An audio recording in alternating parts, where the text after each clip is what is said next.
perhaps not a fair way of what has happened in the Middle East. The future of the Arab world in the wake of recent revolutions and uprisings is being discussed here in the capital, Islamabad. This conference, titled Middle East Developments, Trends and Future Prospects, was jointly organized by Islamabad Policy Research Institute and Islamic Republic News Agency. The speakers, including former diplomats, discussed the different aspects of the Arab revolutions. Pakistan's former top diplomat said the Arab revolutions are a reality and not a myth.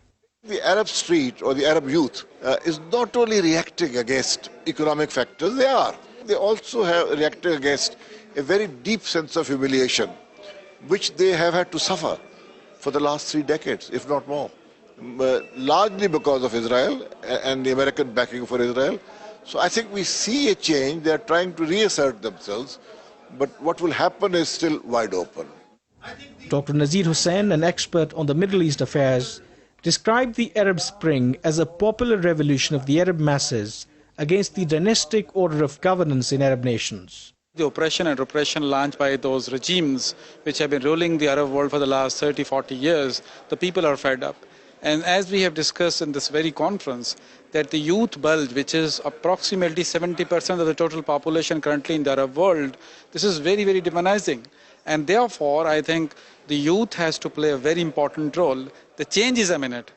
In his remarks, Ahmed Farhani, IRNA bureau chief, said the protection for the Zionist regime would underline the Western nations' response to the Arab uprisings.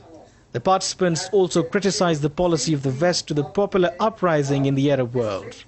The West's attitude is of either criminal or criminal importance. They have no thing for humanity, they're anti-human, and they support the Zionist regime so blindly they don't have the guts to stand up to it. So therefore don't expect too much from their slogans. Whatever you need to achieve, it's got to come from within your own self. During the course of the discussion, some of the participants opined that the Arab uprising was the result of the Iranian Revolution, which toppled an autocrat through a peaceful revolutionary movement. The speakers at the conference agreed that the Arab Spring marks the beginning of an end to the saga of dictatorial regimes in the region. The hope is that the revolutions will result in lasting peace and genuine freedom in the Arab world. Kamran, Yousaf, Press TV, Islamabad.